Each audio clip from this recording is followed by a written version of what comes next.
চোর গেছে চুরি করতে, প্রতিবেশীর বাড়িতে ঢুকছে, চুরি করতে যাবে, এমন সময় মনে পড়ছে যে না, প্রতিবেশীর বাড়িতে চুরি করা যায় না, রাসূলের নিষেধ, প্রতিবেশীর হক আছে। হাসরের ময়দানে যদি আল্লাহ আমারে জিজ্ঞেস করে প্রতিবেশীর হক আদায় তো করলি না, চুরি করতে গেছিস, আমি কি জবাব দেব? চুরি করা যাবে না, চলে গেছে।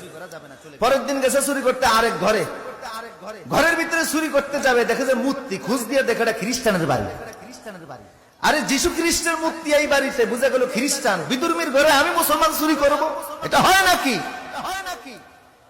বিদুর্মীর ঘরেও চুরি করলেন না। এরপরে গেছে আরেক ঘরে, যে দেখে ওই ঘরে মূর্তির সংখ্যা আরো বেশি, এটা নমস্কারের ঘর, হিন্দুদের ঘর।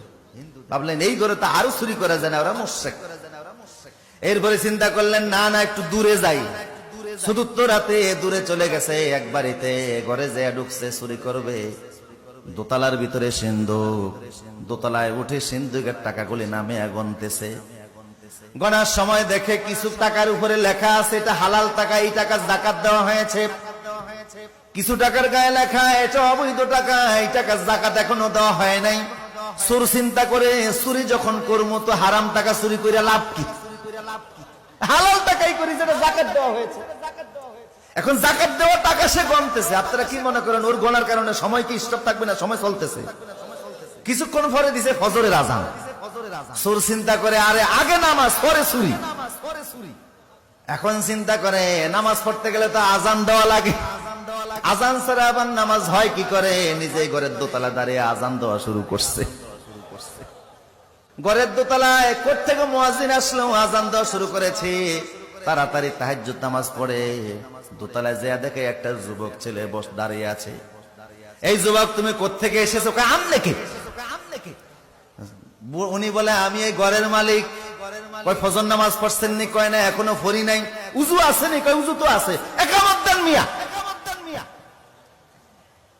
চোর হইলো ভালো করে জানে যে নামাজ পড়তে হলে আজানও দেওয়া লাগে, একামতও দেওয়া লাগে। বললো একামত দেন। বুড়ারে পাশে দাঁড় করায়া একামত দিয়েছে, নামাজ পড়া শুরু করে দিয়েছে। এত সুন্দর তেলাওয়াত, ঘরের মালিকের চোখ থেকে টপ টপ করে পানি পড়া শুরু হয়ে গেছে। এই যুগের বহু আলেমের চাইতো সেই যুগের সুরের তেলাওয়াত অনেক শুদ্ধ ছিল। কথা বলেন ঠিক কি না? ওরা তিলিল কোরআন তার তিলা, কোরআন তেলাওয়াত করা লাগবে শুদ্ধভাবে। কিভাবে? কিন্তু বহু মুসলমান আছে 70 থেকে 80 বছর বয়স হয়ে গেছে, 40 বছর নামাজ পড়তেছে, এখনো তেলাওয়াত শুদ্ধ।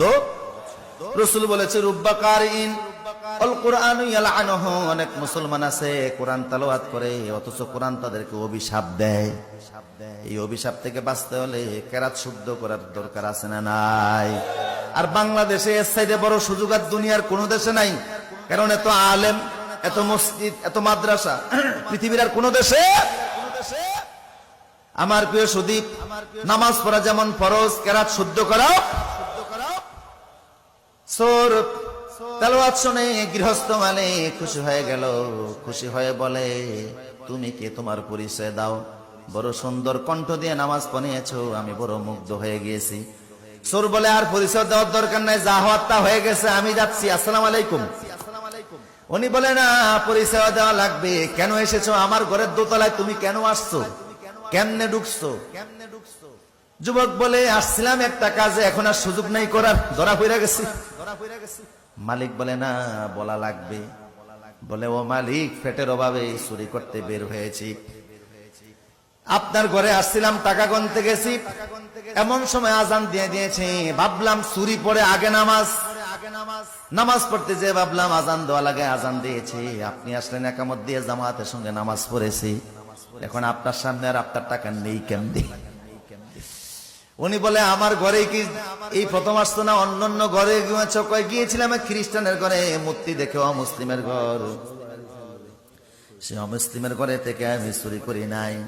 এরপরে গিয়েছি আমি হিন্দুর ঘরে, অমুসলিম ইসলামের দুশ্মন, তার ঘরেও চুরি করি নাই।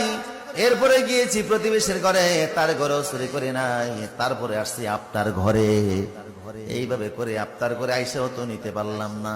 উনি বলে তুমি যাইতে পারবা না, তুমি এখানেই থাকো। তালা মাইরা নিজে নিচে গেছে, যুবকের ঘরে আটকে নিচে চলে গেছে। স্ত্রী রে, নিজের কন্যা বিবাহের উপযুক্ত হয়েছে, একটা মুত্তাকি ছেলে তালাশ করতেছিলাম। আমার তো সন্তান নাই, ছেলেও নাই, মেয়েও নাই, একমাত্র মেয়ে ছাড়া। বিশাল সম্পত্তির মালিক আমি। একটা মুত্তাকি ছেলের হাতে মেয়েটাকে তুলে দিতে চাইছিলাম। এখন সেই মুত্তাকিরে আমি উর্ফে তালা মাইরা থুইছি। বউ কয় মুত্তাকি বুঝি উর্ফি দিয়াই, ঘরের দরজা আছে না? কিভাবে ওখানে তালা মারলেন? কয় বউরে আসছিল ফ্যাটের অভাবে চুরি করতে। চুরি করতে আসছে, কিন্তু চুরি করে নাই। আমার মনে সুযোগ পায় নাই, সেই জন্য নিতে পারে নাই, ধরা পড়ে গেছে। আমার মনে হয় তার হাতে যদি আমার গোটা সম্পদ তুলে দেয়, তার দ্বারা তসরুফ হবে না। কারণ অভাবের চোর এক জিনিস, আর স্বভাবের চোর।